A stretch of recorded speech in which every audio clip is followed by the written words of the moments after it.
وسلم عليه. إن الله يأمر بالعدل والإحسان وإيتاء ذي القربى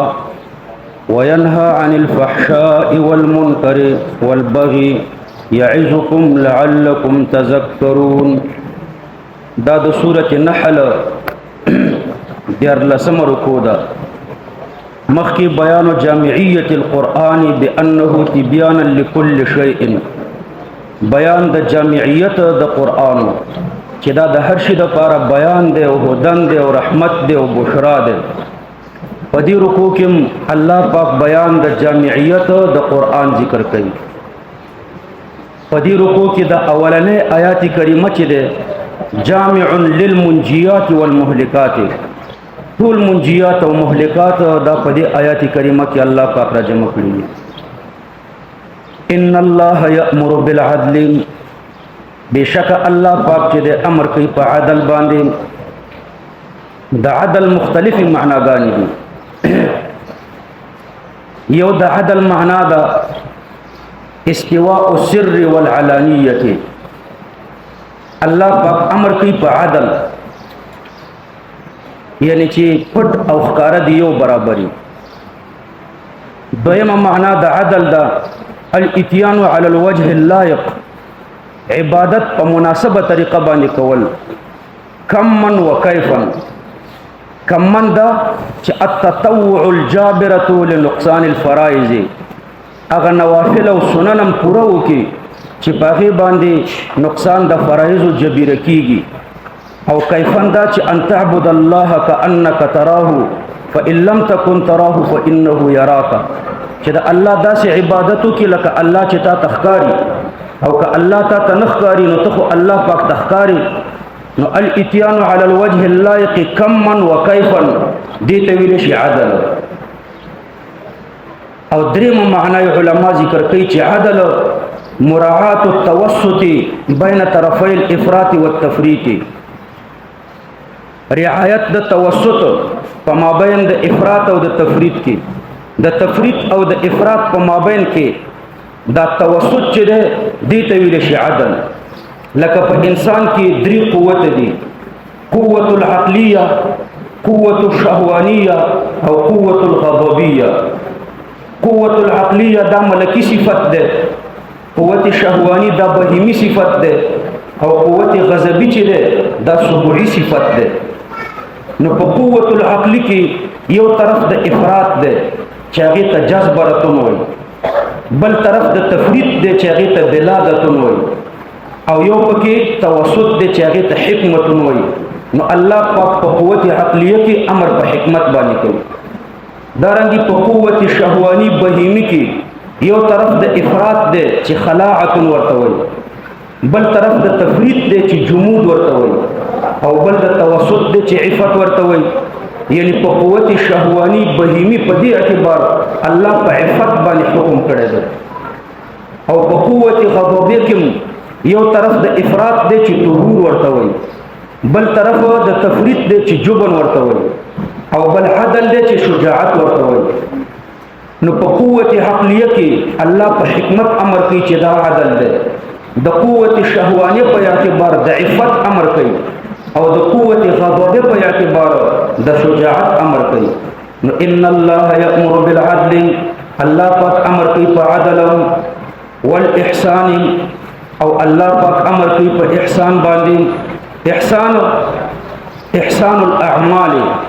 یعنی الاتيان بها على الوجه اللائق. احسان په اعمالو کې دا ده چې په داسې طریقې ادا کړي چې هغه مناسبه طریقه وي.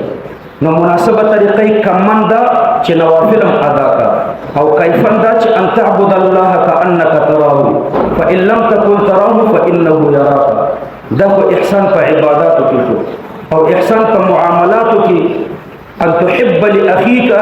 ما تحب لنفسك، چې خپل ورور ته هغه څه خوښ کړي کوم شی چې ته ځان ته خوښوي. نو الله پاک حکم کوي په احسان باندې. و ایتاء ذی القربى، او دارنګه الله پاک حکم کوي په ورکړې باندې خپلوانو ته. ایتاء ذی القربى حقهم، چې خپلوانو ته د دوی حق ورکړي. دا دوی حق صله رحمي ده، خپلوي پالل دي. والبر او نیکی ده دا و ایتاء ذی القربا په احسان کې ور داخل ده مستقل ذکر کړو اهتماما بشانه وينهى عن الفحشاء او الله پاک چې ده نهي کوي عن الفحشاء د فحشاونا الله پاک خلق من عقید فحشانا د فحشا یو معنا د زنا عبد الله بن عباس بدا معنا کړی دا او منکر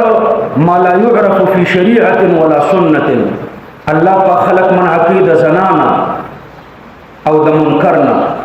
نو یو معنا د فحشا د زنا او دویمه معنا ده ما قبح من القول والفعل هر قبیح شی هغه قولی که فعلی الله پاک دا دین خلق منع کوي او دریم معنا د فحشا ده الافراط فی القوه الشهوانیه افراط په قوت شهوانیه کې نو د دین الله پاک خلق منع کوي والمنکرین د منکر دو معناګانې دي ما لا يعرف في شريعه ولا سنه چې په شریعت او په سنت طریقو کې د دې پته نه لګيږي بدعتي او دویمه معنی ده الافراط فی القوه الغضبیه افراط په قوت غضبی کې نو د دین الله پاک منع کوي والبغي د بغي دو معناګانې دي یو معنی ده الكبر والظلم او دویمه معنی ده الافراط فی القوه الوهميه الشیطانیه افراط په قوت وهمی شیطانی کې د دین الله پاک منع کوي يعظكم يعني ينبهكم بما يأمر وينهى الله تاسو ته وعظ کوي پندر کوي بما يأمركم وينهى فاوامر او نواهي باندې لعلكم تذكرون لعلكم تتعظون د دې لپاره چې تاسو پند واخلئ ایوب عن عکرمه فرمایي چې ان النبي صلى الله عليه وسلم قرأه على الوليد ان الله يأمر بالعدل والإحسان وإيتاء ذي القربى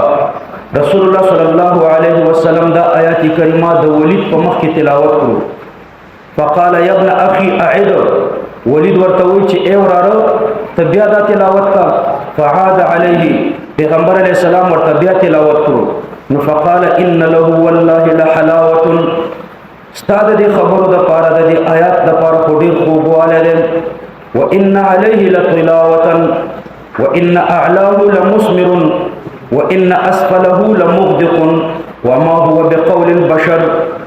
ابن عيينة رحمه الله فرمایي چې عدل استواء السر والعلانيه توي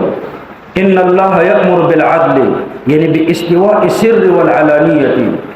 والاحسان احسان دې ته وي چې ان تكون سريرته احسن من علانيته چې په پټه کې د ښکارانم خشي او فحشا او منکر هغه دې ته وي چې ان تكون علانيته احسن من سريرته نو درې شیان الله په دې کې ذکر کړی عدل احسان او فحشا او منکر نو عدل دې ته وي چې پټه او ښکار دی یو شی احسان دې ته وي چې په پټه کې د ښکارانم خي او فحشا او منکر دې ته وي چې په ښکارا کې د پټه نه خي عبد الله بن مسعود رضي الله عنه فرمای اجمع آیه فی القرآن هذه الآیه اجمع ترین د آیاتونو په قران کریم کې هغه دغه آیات کریمه ده چې په دې کې خلاصه درې شیان دي عدل او احسان په دې باندې الله امر کړی دی او د فحشا او د منکر نه او د بغي نه د دې نه الله پاک نه کړی دی يعظكم لعلكم تذكرون واوفوا بعهد الله وتصوفوا كيد الله فعهد اذا عاهدتم چکل تاسو د الله سره عهد وکړو ولا تنقضوا الايمان بعد توكيدها او مما توي تاسو قسمونه بعد توكيدها ورسته د مضبوطولو د دې قسمونه ورسته د مضبوطوالي نه وقد جعلتم الله وحال دا چې ګرځول د الله پاک تاسو علیکم پخپل زانونو باندې کفیلا شاهد ان الله يعلم ما تفعلون بشک الله پاک چې خبر ده په هغه چې تاسو یې کوئ ولا تكونوا كالتي نقضت غزلها من بعد قوة انكاثا ولا تكونوا تاسو مکیږئ کالتي فشاند اغریتی بنت سعد كانت امرأة حمقاء دی وقمق لخزوا دیب سحر نه تر غرمه پوری سنۍ تاوولې او د هغې نه به یې پړی جوړولو او ماسپښین نه بعد د دې وینځې وې هغوی ته به حکم وکړو د ماسپښین نه بعد به یې تر ماښامه پورې سپړلې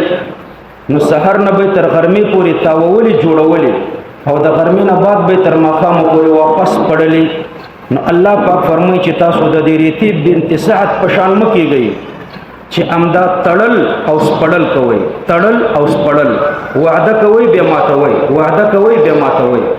نو دا ریته بنت سعد چې وه نه د حمل نه منع کېده او نه د سپړلو نه منع کېده نو همدارنګې دا کفار هم نه به د عهد نه منع کېده او چې کله به عهد وکړو د ماتولو نه به نه منع کېده نو دا ریته بنت سعد هم د دې سنیو د جوړولو نه نه منع کېده او چې کله به یې جوړې کړې دا سنۍ نو بیا به یې د سپړلو نه نه منع کېده نو دارنګې تاسو داسې مه کېږئ چې د وعدو نه منع کېږئ او چې کله وعدې وکړئ نو بیا د سپړلو او د ماتولو نه منع کېږئ نو چې یو ځل وعده وکړه نو مضبوط یې ټینګه ونیسئ ولا تکونوا فيما تصنعون من النقض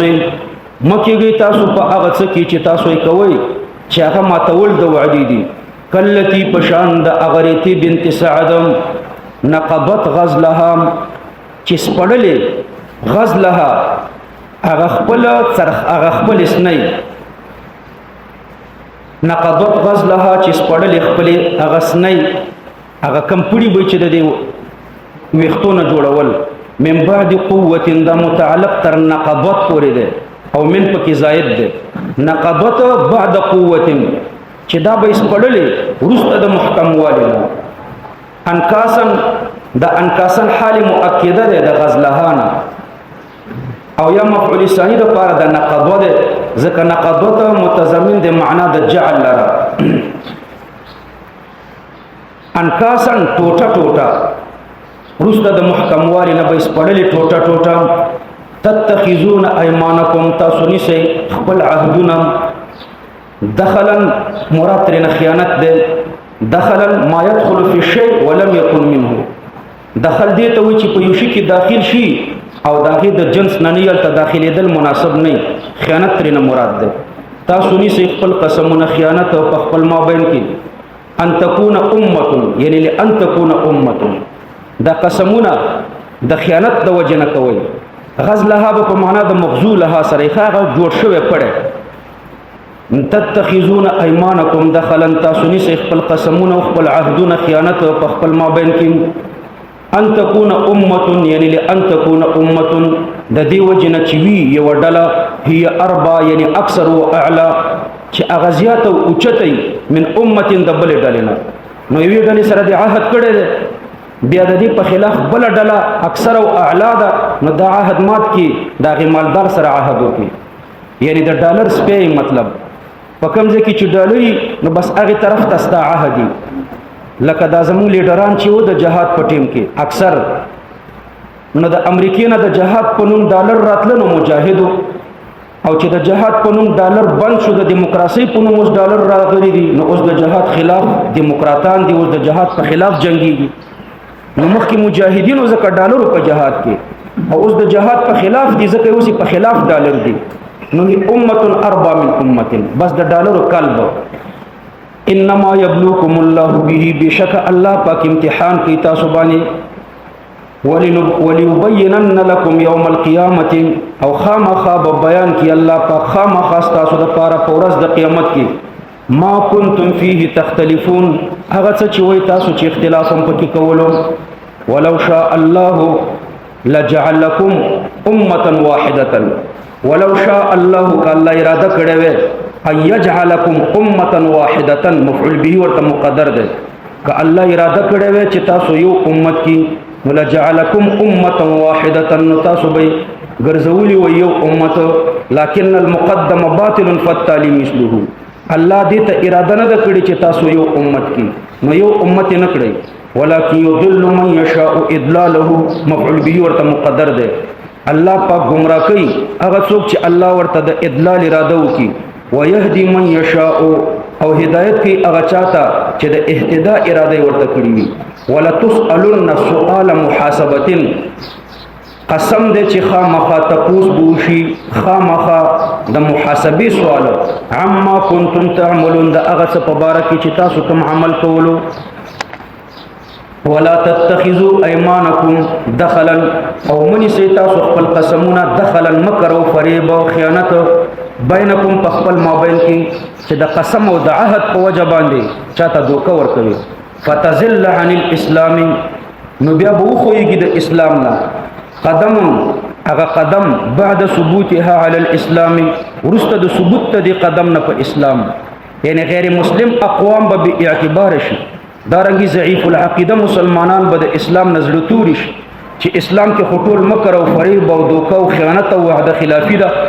نو بیا بغداوي وتذوقوا سوء او تاسو به وڅکئ عذاب وتذوقوا وبڅکئ عذاب بما صددتم عن سبيل الله فسبب د هغه چې تاسو بندول کړی دي د الله د لارې نام نو تاسو به وڅکئ د عذاب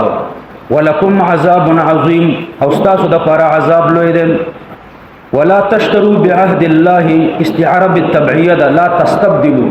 تاسو مبدلوي بعهد الله فعهد الله پاک باندې د بعهد الله نه بیعت الرسول علی الايمان د پیغمبر علیه الصلاۃ والسلام سره بیعت علی الايمان مراد ده چې د پیغمبر علیه السلام سره تاسو بیعت علی الايمان کړی ده نو په دې باندې تاسو مبدلوي سمنن قلیلا پیسې لګي بلکې په بیعت الرسول علی الايمان باندې ټینګ پاتې شي او پیسې ماخلي انما عند الله بشک انما یعنی ان الذي عند الله هغه چې الله تاسو ته ذخیره کړی دي په دنیا او په آخرت کې هو خیر لكم من ذلك الثمن القليل هغه د دې لږ روپیو نه ډېری خېری مفضل علیه ورته مقدر کوي من ذلك الثمن القليل خیر صيغه اسم تبذيل ده ان كنتم تعلمون متعدد نو کنازل کې په منزله د لازمی نو معنا پیدا شي کوي ان كنتم تعلمون یعنی ان كنتم من اهل العلم فتاسو اهل العلم یعنی نو د پیغمبر د بیعت په ماتولو باندې پیسې ماخلي ما عندكم ينفض هغه چې تاسو سره دي هغه خلاصيږي ختميږي وما عند الله من خزائن رحمته الدنيويه والاخرويه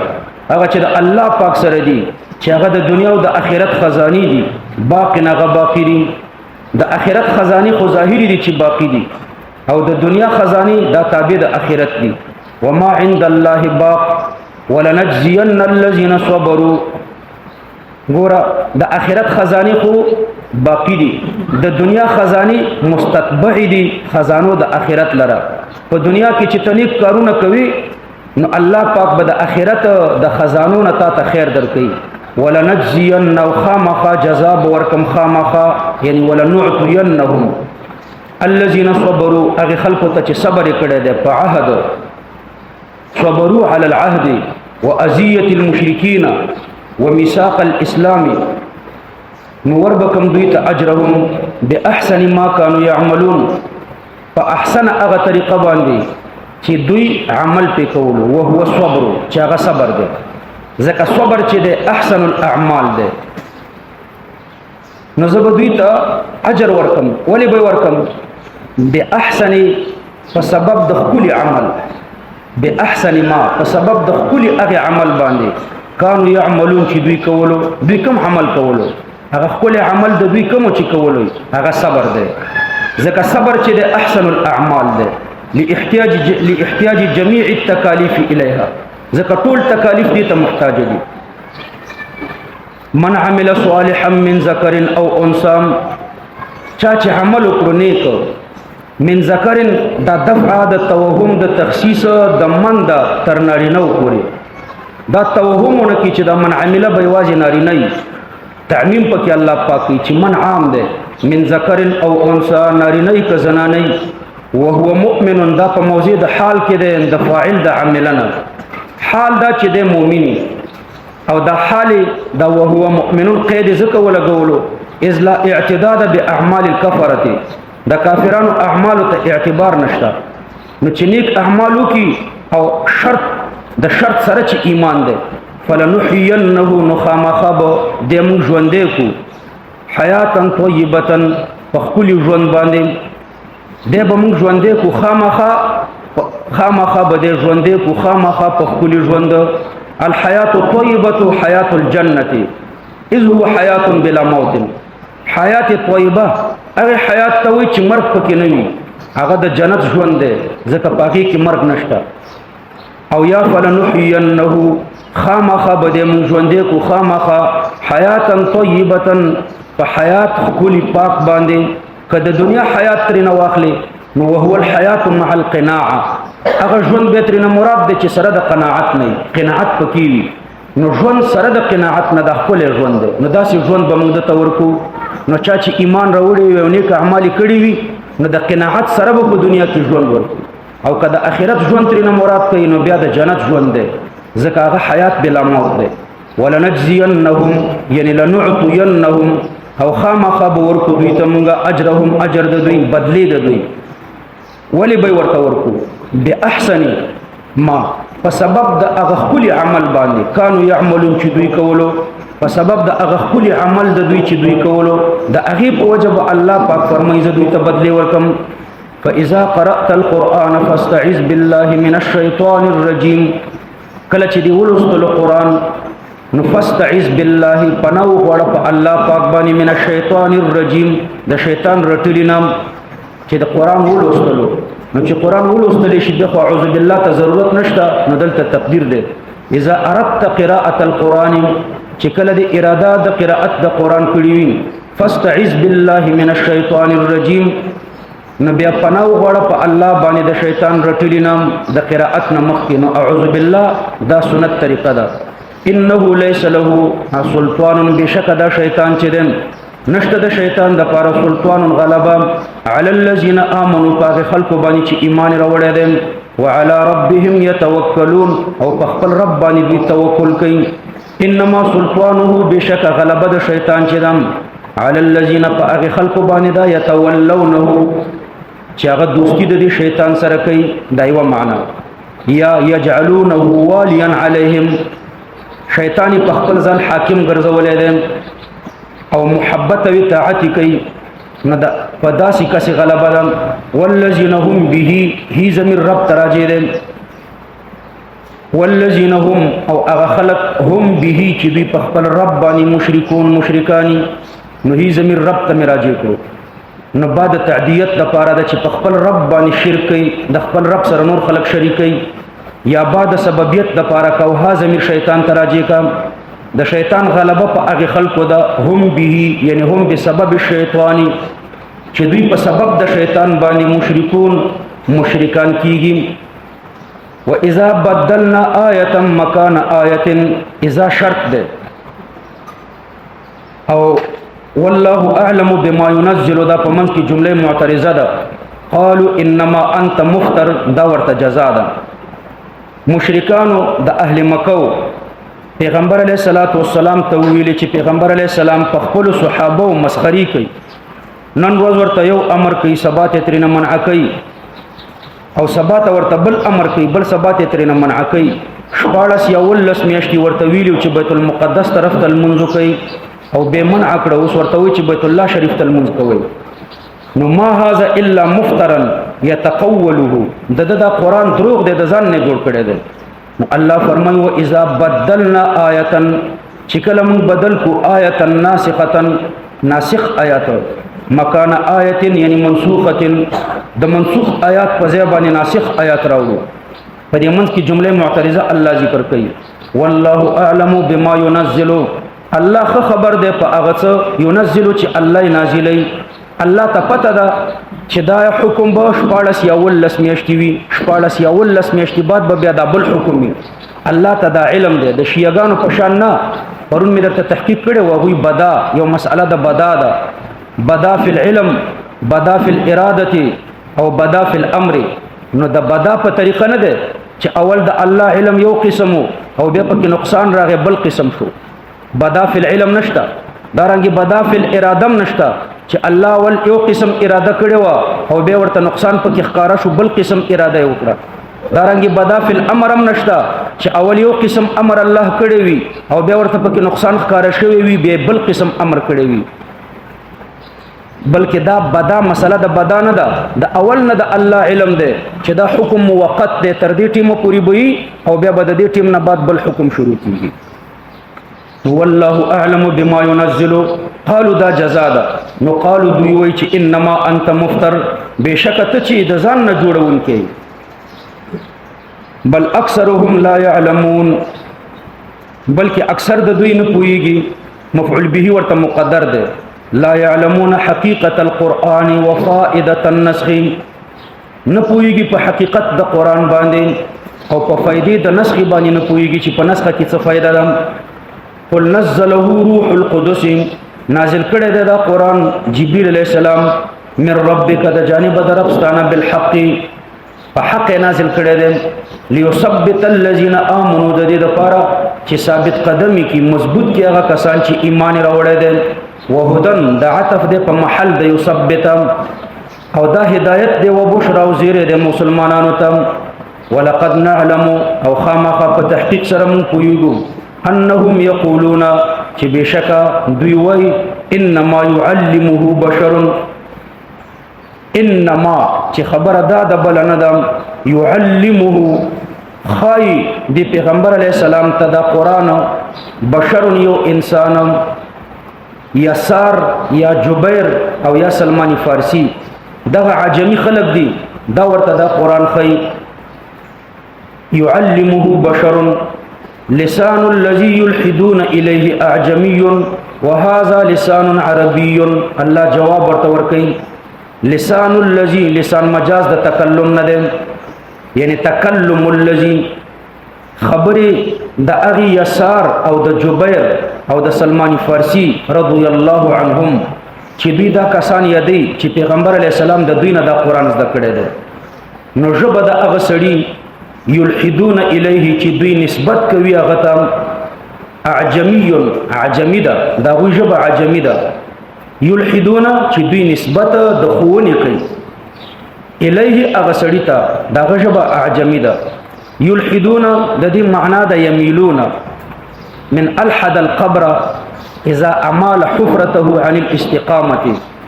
الحد القبر، لحد جوړ کړو په قبر کې چې دا کنده د سیدوالي نه کوګوالي طرف ته ورمایل شي، په دې بغل کې ورته بل کنده جوړه کی. نو که یلحدون د یمیلون په معنا سره کوي، نو بیا به معنا داسې کوي، لسان الذي، یعنی تکلم الذي، خبرې د هغه سړي، یلحدون الیه، یعنی یمیلون قولهم عن الاستقامه الیه، چې دوی یمیلون قولهم، خپل ویناګانی مایلی کوي د استقامت نه د هغه طرف ته. اعجمی یعنی غیر بین، هغه عجمی ده. وهذا لسان عربي مبين، او دا ژبه عربي ده، دا تکلم عربي ده ښکارا. ان الذين لا يؤمنون بآيات الله، هغه خلق چې ایمان نه لري، هغه خلق چې لا يؤمنون بآيات الله، لا يهديهم الله، هدایت موصله ورته نه کوي د جنت طرف ته. ولهم عذاب علیم، او د دوی لپاره عذاب دردناک دی. انما یفتری الکذب رد لقولهم انما انت مفتر، دوی پیغمبر علیہ السلام ته ویلي چې بشک ته د ځان نه جوړون کې د دروغ وي. نو الله پاک فرمایي انما یفتری الکذب الذين لا يؤمنون بآيات الله، بشک خبره دا د بل نه ده، یفتری الکذب، جوړي دروغ، الذين اغا خلق لا يؤمنون بآيات الله، چې هغوی ایمان نه لري د الله په آیتونو باندې. د الله آیات دا ده چې ما هذا قول البشر، دا د انسان وینا نه ده. واولئک هم الکاذبون، او دغه خلق چې د الله پورې دروغ جوړي دوی کاذبون دي. من کفر بالله، چا چې کفر وکړ په الله پاک باندې، من بعد ایمانه، ورسته د ایمان ددنه. نزلت الآية في عمار بن ياسر، دا عمار بن ياسر رضي الله عنه مبارك دا آيات كريمة نازل. أخذه الكفار وأباه وأمه سمية، دیو د پلار او مور کفار ونیول، د مور سمیه نومې ده، د پلار نوم یاسر. نو اما سمیه فربطوها بین بعیرین، د مور سمیه رضی الله عنها چې وا د دوو اوخانو په مابین کې وتړله او ابو جهل خاص په شرمګاه کې پنیزه ووهله، شهید شو. او د پلار حضرت یاسر رضی الله عنه هم شهید کو، وهما اول قتیلین فی الاسلام. د مور او پلار په اسلام کې اولنی شهیدان، مور او پلار ورته شهیدان کړو. حضرت عمار چې د خپل مور او پلار حالات وکتل نو په ژبه کلمه د کفر ویل، د اکراه په حالت کې کلمه د کفر ویل. چا پیغمبر علیه الصلاۃ والسلام ته خبر ورکړو چې بان عمارا کفر، حضرت عمار رضی الله عنه کافر شو، کلمه د کفر په ژبه ویل. پیغمبر علیه السلام فرمایل کلا ان عمارا ملئ ایمانا من قرنه الى قدمه. هیڅ کله داسې نه ده حضرت عمار نه دی کافر شوی، هغه د ایمان نه د سر نه تر پښو پورې ډک دی. واختلط الايمان بدمه ولحمه، ایمان د وینو د غوښو سره مخلوط دی. فاتى عمار رسول الله صلی الله علیه وسلم وهو يبكي، حضرت عمار پیغمبر علیه السلام ته په ژړا ژړا راغلو. فجعل رسول الله صلی الله علیه وسلم يمسح عینیه، پیغمبر علیه السلام ورته سترګې پاکولې او بیا ورته فرمایل چې مالکا څه حال دی، ان عادوا لك فعد لهم، کچرته به در باندې زور وکړو شهیدې ولې نو بیا ورته کلمه د کفر په خوله وایا. نو په خوله باندې د کلمې د کفر ویل د اکراه په حالت کې دا پروانه لري چې زړه دې مطمئن په ایمان باندې. من کفر بالله من بعد ایمانه، چا چې کفر وکړو په الله باندې وروسته د ایمان نه نو جزای مقدره ده. فعليه غضب، نو په د باندې د الله غضب ده. الا من اکره، مگر هغه څوک چې په هغه باندې اکراه وشي، زور په وکړي. وقلبه مطمئن بالایمان، او زړه مطمئن په ایمان ده، یعنی په مرتبه د بشرط شی کې د کلمه د کفر په خلو وي، او که په مرتبه د بشرط شی کې نو زړه مطمئن په ایمان نه او په خلو کلمه د کفر وي نو په هغه د الله غضب ده، لکه مخکې چې تیر. ولكن من شرح بالكفر صدرا، لیکن هغه څوک شرح چې پراخه کړي بالکفر په کفر باندې صدرا سینه، یعنی راضی شي ور باندې اعتقادا، فعليهم غضب من الله، نو په دوی باندې د الله غضب ده. ولهم عذاب عظیم، او د دوی لپاره عذاب لوی ده. ذال دا وعید کتا تویم بانهم، یعنی دا په سبب د دې چې دا کافران دا مرتدین استحب الحیات الدنیا، استعاره بالتبعیه ده، اختار الحیات الدنیا، دوی مختار کړی دی ژوند دنیوي علی الاخرت، په آخرت باندې. وان الله لا يهدي القوم الكافرين، او دا په سبب د دې چې الله هدایت موصوله نه کوي قوم کافر ته. اولئک الذین طبع الله على قلوبهم، دا ستایل شي خلق، هغه خلق دي طبع الله چې مهر لګولې دی الله پاک د دوی په زړونو. وسمعهم، او د دوی په قوت سامعه. وابصارهم، او د دوی په سترګو. واولئک هم الغافلون، او دا چې دي نه خبر دي عما يراد بهم، دا هغه څه نه چې الله د څه شي اراده دوی ته کړې ده. لا جرم، الله پاک فرمای لا جرم، یعنی رښتیا خبره دا روح المانی دلته معنا کوي حقا، رښتیا خبره دا چې انهم فی الاخرة هم الخاسرون، بشک دوی په آخرت کې یوازې هم دوی تاوانیان دي. لمصيرهم الى النار المؤبده عليهم، ځکه په آخرت کې به دوی هغه ورته داخليږي چې همیشه به پرې بنيږي. ثم ان ربك للذين هاجروا الى المدينه، بیا بشک استعرب للذين د پاره د هغه خلکو هاجروا چې هجرت کړي مدینه منوره ته. من بعد ما فتنوا، یعنی من بعد ما عذبوا وتلفظوا بالكفر، رسته دا غینه چې دوی ته عذاب ورکړی شو او تلفظ بالکفر وکړو، نو د عذاب نو رسته تلفظ بالکفر کړی دی. د تلفظ بالکفر نو رسته مدینه منوره ته هجرت وکړو نو په امن شو. ثم جاهدوا بجهاد وکړو کفار سره، وصبروا على الطاعه، او په خپل د الله په طاعت صبر وکړو. نو ان ربک من بعدها، هاذا من دې فتنه تراجه ده چې فتنو په دلالت کوي. بشک ربستا ورسته د دې فتنې نه خامخا ډیر بخون کې او مهربان ده. ان ربک للذین، ان حرف د حروف مشبہ بالفعل نه، او ربک دا اسم د پاره د ان ده او د دې په خبر کې درې احتمال دي. یو احتمال پکې دا دی چې خبرې د لغفور الرحیم ده. ان ربک للذین هاجروا من بعد ما فتنوا ثم جاهدوا وصبروا دا ټول اسم د ان. لغفور الرحیم ستارب دغه خلقو ته غفور الرحیم ده، خامخا ډیر بخون کې مهربان ده. یو احتمال پکې دا کو نو په دې منځ کې ان ربک من بعدها راغلو. ان ربک من بعدها دا ان ربک من بعدها دا تاکید د پاره د مخکینی ان او اسم د ان ده. مخکې ان او اسم د ان ذکر شو هغه مؤکد او ان ربک من بعدها دا ورته تاکید مؤکد سره د خپل تاکید نه دا ځان ته په جانب د اسم کې شو او لغفور الرحیم دا ورته خبر شو. پدې پوه شو ان ربک ان حرف د حروف مشبہ بالفعل او ربک ان ربک دا ربک اسم ان سره د اسم نه مؤکد دا دویم ان ربک دا ورته تاکید په خبره پوه شو او دا لغفور الرحیم دا ورته خبر. نو په دې ټیم کې به بیا للذین دا للذین هاجروا دا ان ربک خو مؤکد شو کنه او دا دویم ان ربک ورته تاکید او لغفور الرحیم دا ورته خبر. خو په دې مخ کې ځکه للذین هاجروا تیر شو نو پاغي کې دوه توجیهات دي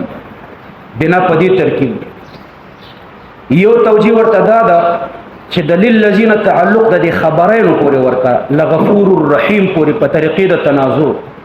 ان ربک لغفور للذین هاجروا او رحیم للذین هاجروا د دې ورسته پورې تعلق ورته. دویم دا چې تر محذوف پورې تعلق ورته په طریقې د بیان داسې وایا الرحمت والغفران للذین هاجروا. دویم احتمال په درته ذکر کوم. ان ربک ان حرف د حروف مشبہ بالفعل او ربک مضاف و مضاف الیه اسم د پاره د ان ده او للذین دا ورته خبر ده لك ان زیدا لك یعنی هو لك لا عليك یعنی ناس نو ان ربک بشک استرب للذین یعنی ناصر ده د هغه خلکو د پاره امداد کون کې د هغه خلکو د پاره هاجروا من بعد چې هجرت کړي من بعد ما فتنوا ثم جاهدوا وصبروا دا ځان ته جمله شو او ان ربک من بعدها لغفور رحیم دا ځان ته جمله شو. او دریم دا چې د اول ان ربک د پاره خبر حذف کا ان ربک للذین او دا لدلالة ما بعده عليهم امداس د غفور الرحیم د اول د پر مقدر کا. یوم تأتی كل نفس من بعد ما فتنوا یعنی عذبوا وتلفظوا بالكفر. ويو قراءت کې دلته بنا للفاعل ده من بعد ما فتنوا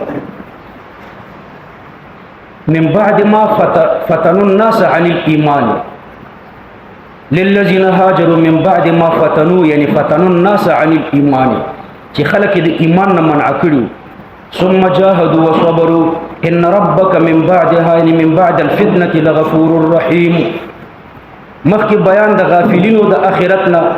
الکاذبین فی دعواهم او دلته بیان د خسران قوم فی سوره المثال. یوم تأتی كل نفس تجادل عن نفسها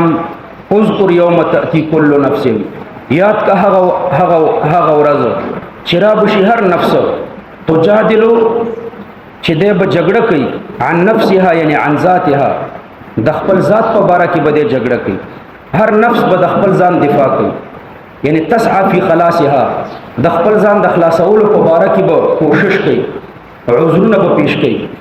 یعنی مطلب دا چې د بل چا غم به د چا سره نه هر سړی به د نفسي نفسي چغي وایي. نو یوم تأتی کل نفس یاد کا هغه ورځ چې را بشي هر نفس بڅ چل کوي تجادل عن نفسها یوازې د خپل ځان د خلاصولو په باره کې به جګړې کوي او دلایل به وایي د بل چا په غم کې به نه نفسي نفسي به وایي یوازې محمد علیه السلام به امتی امتی وایي. وتوفى كل نفس ما عملت او پورا به ورکړي شي هر نفس ته ما عملت یعنی جزاء ما عملت جزاء د اعمال د دوی وهم لا یظلمون او د دوی سره به ظلم نشي کولای. وضرب الله مثلا مبدل منه د قريه داترنه بدل د دې قرینه مکه مراده ده او قرینه ورته ده چې د مکه ذکر ترنه مراده ده چې د دې قريه الله پاک صفات ذکر کړی دي. دا صفات ټول په مکه کې دي. كانت آمنه مطمئنه ياتيها رزقها رغدا من كل مكان. دا ټول صفات چې دي د مکی دي لدی وجنه د دینه مکه مراده ده. وضرب الله مثلا الله بیانی مثلا مبدل منه ده قريه ذاترنا بدل ده وحذف د مضاف پکې ده چې اهل قريه اهل د قريه دا اهل د قريه چې كانت آمنه دا قريه په امن باندې و په اعتبار د اهل په امن مطمئنه او دا قريه چې و مطمئنه و یعنی لا تحتاج الى الانتقال عنها دې ته ضرورت نه و چې د دینه سړی هجرت وکړي لضيق او خوف یا لوجه د تنګینا او یا لوجه د ویرنا ضرورت دې ته نه و بلکې دې کې خلق مطمئن دا قريه مطمئنه و یعنی اهل د قريه مطمئنه و آرام ياتيها رزقها راتل دې قريه رزق د دې قريه رغدا یعنی واسعا فراخا من كل مكان د هر طرفنا فكفرت بانعم الله ندوی کفر وکړو په نعمتونو د الله بتکذیب النبي صلی الله علیه وسلم چې د پیغمبر علیه السلام تکذیب وکړو نو فازاقها الله لباس الجوع وروڅکل الله پاک دې قريه ته جامه دولګي بالقحط فقهتوا 7 سنين وکاله په دوی تهدید راغله د مکه مکرمه په خلق نو الله ورته جامه دولګي وروڅکل فازاقها الله دلته استعاره ده اثر دولګي او اثر د ویری دا مشبہ او اللباس الغاشي لللابس هغه جامع چې پټون کې د پر د لابس نو دا مشبہ به نو فاستعير له اسمه هغه اسم د مشبہ به په استعاره باندې مستعمل شو په مصبہ کې او دا اذاقه دا په معنا د مطلق ایصال سره ده فازاقها نور وڅکل یعنی ورورسه ولا الله پاک لباس الجوع جامع دولګي والخوف او جامع د ویری د سرايا نبی صلی الله علیه وسلم د پیغمبر علیه السلام فوجي دستی براتلی وخت په وخت به دوی حمله کولې بما كانوا يصنعون ما مصدریه ده بسبب صنعهم ولقد جاءهم رسول منهم فتحقيق سرا خامخ فتحقيق سرا راغله دوی ته رسول عظیم پیغمبر منهم یعنی من جنسهم فكذبوه دوی دروغجن کو دا پیغمبر یعنی نسبت د دروغ ورته وکړو فاخذهم العذاب یعنی القهر والجوع نونی ول دوی لره عذاب ولګي او قحطي وهم ظالمون او حال دا چې دوی ظالمانو فكلوا مما رزقكم الله نخري د باز هغه شانونه چې الله تاسو ته درکړي دي حلالا حلال طيبا پاک واشکروا نعمت الله او د الله د نعمتونو شکر ادا کړئ ان کنتم اياه تعبدون کچرته تاسو یوازې د الله عبادت کوونکي انما حرم عليكم الميتة بشک حرام کړی د الله پتا سو باندې میتام الا الجراد والحوت مای او ملخ داترنه مستثنا دي والدم دم مسفوح نطور او یینا دم وینه ده جامد وینه ده داترنه مستثنا ده ولحم الخنزير د خنزير ټول اجزاء دا حرام دي خو د غوخي تخصیص کړي ده ځکه دا اعظم المنافع ده پکې وما اهل لغير الله به او بل هغه چې आवाज وکړي شو د غیر الله د پاره ور باندې د غیر الله د پاره ور باندې आवाज خدا شي ونه ویل چې د غیر الله आवाज پیو د غیر الله आवाज پی جدا ده او د غیر الله د پاره په आवाज شو دا جدا ده نو کدا سی ویلې چې د غیر الله आवाज پیو شو نو بیا به د بریلانو مذبوحي ټول حلال وي د غیر الله आवाज پاغي نه کیږي هغه قبر کې سروي علالي تو د غیر الله आवाज پینې کې د الله आवाज پی کوي الله اکبر بسم الله الله اکبر بسم الله الله اکبر وي ټول بریلان او ټول شیعاګان خو راته نه دي معلوم خو بریلان ټول بسم الله الله اکبر وي ٹھیک ده د الله نوم په اخلي خدا شي نه دی ویل چې اوهل به غیر الله چې आवाज په وکړو شو د غیر الله دا شي نه دی ویلي بلکې لغیر الله आवाज پیښوي د الله یا د غیر الله خدا دې د غیر الله د پاره او هله لغیر الله به आवाज پیوشو د غیر الله د پاره आवाज پیچ د هر شي شوی دی د الله نوم دی خسته کده غیر الله نوم دی خسته دی صحیح شو आवाज عام دی خو لغیر الله دی خسته دی د چا د پاره دی خسته دی د پاره د تقرب د غیر الله د پاره د تقرب د غیر الله دی بسم الله پی ویل دا د پاره د تقرب د غیر الله دی په الله اکبر ویل دی نو دا حرام دی تقرب د غیر الله دی په کې مقصد دی دې پوه شئ کنه او کدوې وای چې زمون تقرب د غیر الله مقصد نه دی د دې داسې مثال دی زمون پنيز لکه مدرسې ته چې سړی او څاروي ورولي نو چې مدرسې ته څاروي ورولي نو زیارت ته موږ داسې ورولو مدرسې ته وروستل خو حرمت نه پیدا کوي نو زیارت ته وروستل ولې حرمت پیدا کوي نو موږ ټیک د کستا په خپل نیت کې صادق وي نو مدرسې ته څاروي راوړل او د غوخي راوړل یو شی دی یو سړی څاروي راوړي او غوخه راوړي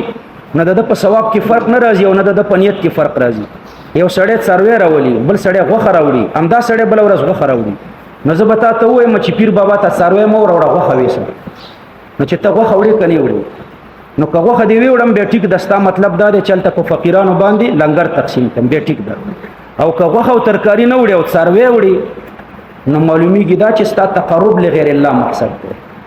ځکه د څاروي نه بغیر بل شي نه وړي خالی څاروي وړي نو اگر چې د الله نوم پی واخلی نو څاروي به حرام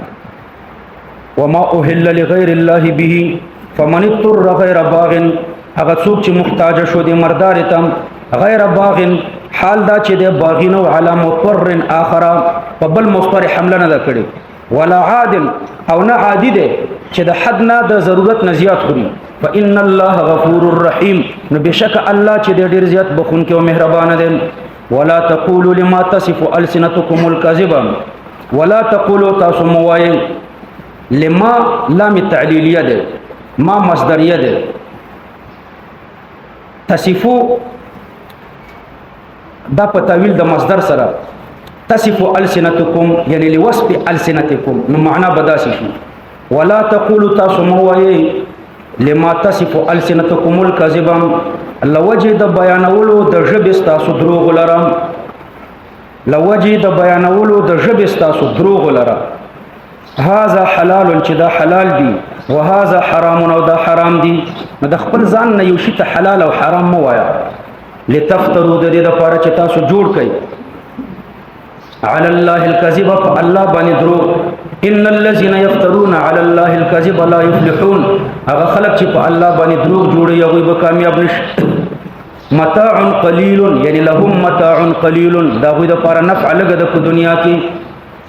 ولهم عذاب الیم او په آخرت کې دا غوې د لپاره عذاب دردناک دی وعلى الذين هادوا او په هغه خلق باندې چې يهوديان دي حرمنا ما قصصنا عليك من قبل حرام کړیو ما ور باندې هغه چې ما درته بیان کړ مخکې وعلى الذين هادوا حرمنا كل ذي ظفر هغه آیات کریمه کې بیان وما ظلمناهم بتحريم ذلك ما په دوی ظلم نو کړي په سبب د تحریم دغه شیانو ولكن كانوا انفسهم يظلمون بارتكاب المعاصي لیکن دوی د خپل ځانونو سره ظلم کول چې ګناهونه کول ثم ان ربك لما بالغ في تهديد المشركين چې کله الله د مشرکانو تهدید ډیر وګت تهدید ذکر کړو نو اوس دا خبره ذکر کوي چې ګوره دومره قبایح مانع د توبې نه دي اوس هم که مشرک توبه وباسي الله پاک توبه قبلې ثم ان ربك للذين عملوا السوء يعني المعصيه مطلقا ستارب چې د هغه خلکو ته عملو چې هغه کړي السوء يعني المعصيه مطلقا مطلق ګناه بجهاله متلبسين بجهاله حال دا چې دا متلبس د جهالت سره جهالت څه معنی غیر عارفین بعقاب الله دا الله په عذاب کې سوچ نه دی کړي ثم تابوا من بعد ذلك بتوبوا بشد دین ورستا د دې عمل ورستا واصلحوا او خپل عمل صالح کی ان ربك من بعدها يعني من بعد الجهاله او التوبه هذا من جهالت یا توبه تراجه دو نستارب د دین ورستا لغفور خامخ ډیر زیات بخون کې دی رحیم مهربان دی ان ابراهیم کان امه بشک ابراهیم علیہ السلام چې کان او امه یو امته یعنی ابراهیم علیہ السلام ځان ته یو امته یعنی په دې کې دومره کامل صفات د خیر وو لکه په یو امت کې چې څومره صفات کامله د خیر وي یو مجموعه د یو امت کې چې څومره صفات کامله موجود وي صفات د خیر پکې وي نو دومره په ابراهیم علیه السلام کې یوازې نو دا قائم مقام د یو امت دا یو معنی دویمه معنی دا د کان امتا یعنی کان مؤمنا وحده دا یوازې مسلمانو او دنه ما سیوا ټول دنیا کافر و د په زمانه کې کان امتا یعنی کان مؤمنا وحده دریم امت د فعلة وزن ده په معنا د مفعول نو امه یعنی ما یؤتم به ان ابراهیم کان امه ابراهیم علیه السلام چې کان امه یعنی کان ما یؤتم به دا د هغه خلکو نو چې اقتدا ورپسې کولی شي یعنی دا مقتدا لکه الله پاک چې په بل ځای کې فرمایي انی جاعلک للناس اماما زتا د خلکو د لپاره مقتدا ګرځوم نو دلته د امه معنا د مقتدا صحیح شو په معنا د مفعول دا یوازې مقتدا عبد الله بن مسعود صاحب د امت معنا دا شي کوي الامه الذي يعلم الناس الخير امت هغه چاته وي چې خلکو ته د خیر تعلیم ورکوي نو ان ابراهیم کان امه یعنی معلما للناس الخير دا ورخودون کې او خلکو ته د خیر او قانتا د دې معنا عبد الله بن مسعود صاحب دا شي کوي قانتا الذي يطيع الله ورسوله قانت هغه چاته وي چې د الله او د الله د پیغمبر پیروي کوي حنیفا مایل د باطل حق ولم يكن من المشركين او نو دا د مشرکانو نام شاکرا لانعمه احسان منون کې او د الله د نعمتونو اجتباه بالنبوت الله غوړه کړو په نبوت وهداه الى صراط مستقيم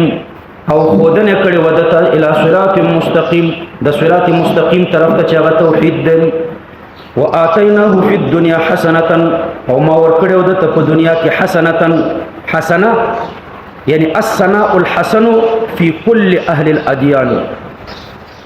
ثنا حسنه په هر اهل دین په ژبه باندې د ابراهیم علیه السلام صفت کیږي وانه فی الاخره لمن الصالحین او بشک ابراهیم علیه السلام په آخرت کې خامخا د صالحین نه ده صالحین یعنی الذين لهم الدرجات العلى هغه چې اوچته مرتبه لري ثم اوحینا الیک بما توحی وکړه ان اتبع ملت ابراهیم حنیفا ما توحی وکړه د څه شي ان اتبع چې ته پیروي وکړه فی الاصول والعقائد او اصول او عقاید کې ملت ابراهیم د دین د ابراهیم علیه السلام حنیفا چې د مایل د باطل نه حق تا نو په اصول او عقاید کې داغه پیروي وکړه وما كان كرر ردا على زعم اليهود والنصارى انه على دينهم د مکرر ذکر کړو په يهودو په نصارو باندې رد کړي هغه ویلو چې ابراهیم علیه السلام زمون په دین دی وما كان من المشركين يهود او نصارا د پیغمبر علیه السلام د زمانی د مشرکانو او ابراهیم علیه السلام مشرک نو انما جعل السبت انما جعل یعنی فرض السبت یعنی تعظیم السبت فرض کړی شوی او تعظیم د خالی على الذين اختلفوا فيهم فاغه خلق باندې چې اختلاف کړو په بارا د خالی کې د خالی په ورځ کې اختلاف کړو على نبيهم د خپل نبی په خلاف حيث امرهم بالجمعه فاختاروا السبت پیغمبر ورته د جمعې ورځ غوړه کړې و او دوی د پیغمبر په خلاف د خالی ورځ مختار کړه وان ربك لا يحكم بينهم بشک است رب د دوی په مابین کې فیصله وکړي د قیامت په ورځ فيما كانوا فيه يختلفون فاغه څه کې چې دوی چې اختلاف پکې کولو ادعو الى سبيل ربك بالحكمه والموعظه الحسنه ادعو ربلا الى سبيل ربك رب الكوا لار دربت دين بالحكمه فحكمه عملي باندې والموعظه الحسنه او په وحز خولي باندې نو حکمت عملی سره او په وحز خولي سره دا خلق را بلا دین دربت دي وجادلهم بالتي هي احسن او د دوی سره بحث کوا په هغه طریقه چې هغه خولي طریقې ان ربك هو اعلم بمن ضل عن سبيله بشک استعرب چې د خبر ده بمن ضل عن سبيله په هغه چا باندې چې بیلار ده د الله د دین نه وهو اعلم بالمهتدين او الله خبر ده په مهتدین باندې چې څوک په لار برابر دي هغه باندې الله خبر ده. وان عاقبتم کله چې حضرت حمزه شهید شو او مسلم شو رسول الله صلی الله علیه وسلم او فرمایل چې لا امسلن 70 منهم مکانک زما دي په الله قسمی چې زبستا په بدل کې د او یو کافرانو مسلکو نو الله دا آیات کریمه نازل کړو. وان عاقبتم کچرت تاسو عقاب ورکولو فعاقبوا بمثل ما عوقبتم به نو تاسو عقاب ورکئ په مثل د هغه چې تاسو ته عقاب درکړی شوی دی، یعنی د په سزا کې زیادت مکوئ. ولا ان صبرتم عن الانتقام او کچرت تاسو صبر وکړو د انتقام نه لهو نو دا صبر خیر للصابرین دا بهتر دی د صبر کوونکو د پاره. نبی پیغمبر علیہ السلام صبر وکړو او د خپل قسم کفاره ورکړه. واصبر او تصبر کوا وما صبرك الا بالله وما جزاء صبرك الا بالله نه د جزاء د صبر ستا مگر په الله دا. ولا تحزن عليهم ان لم يؤمنوا او کدوی ایمان نه راوړي نو ته په دوی مخه کېږه. ولا تك في ضيق مما يمكرون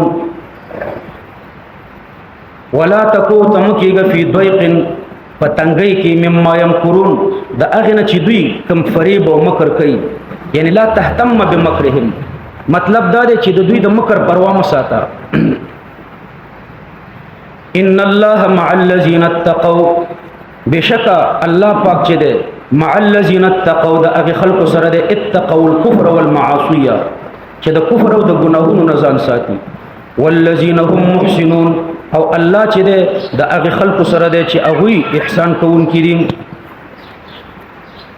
دا سورۃ اسراء په ترتیب جمعي باندې 18 نمبر سورۃ ده او په ترتیب نزولی سماوي باندې 50 نمبر سورۃ ده. د سورۃ قصص نه ورسته نازل شوه ده.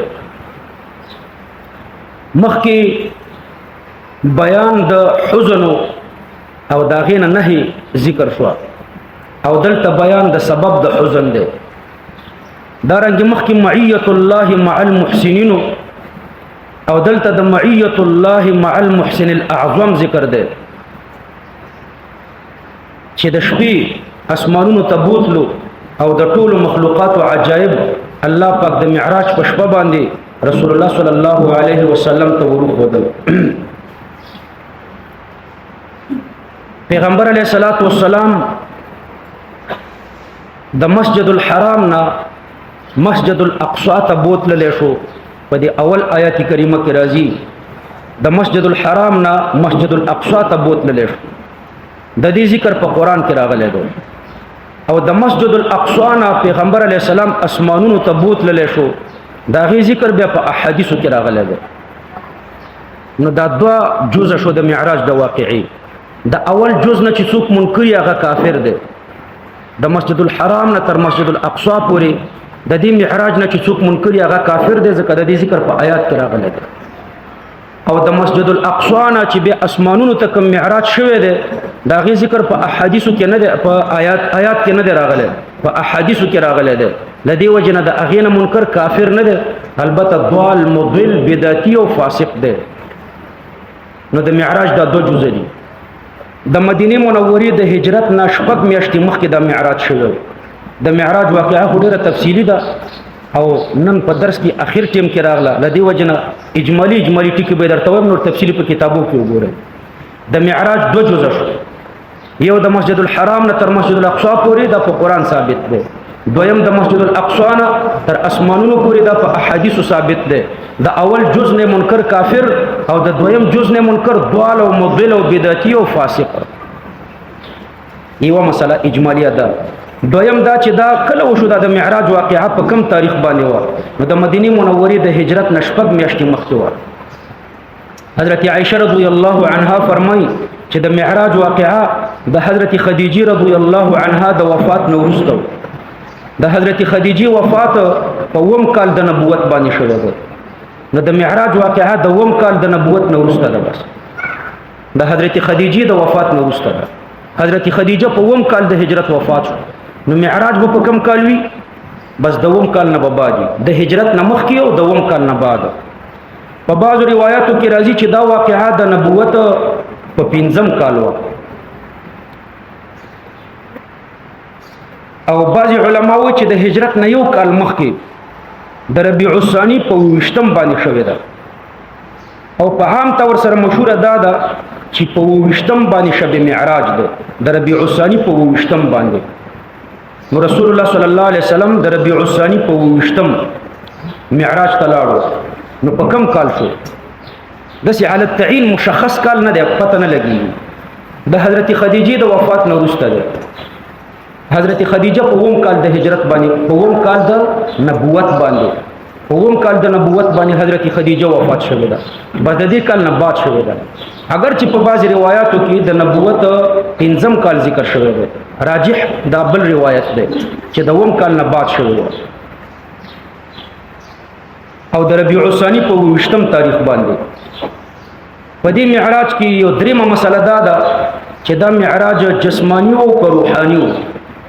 د اهل سنت والجماعت عقیده ده چې دا معراج جسمانی و. پیغمبر علیه الصلاۃ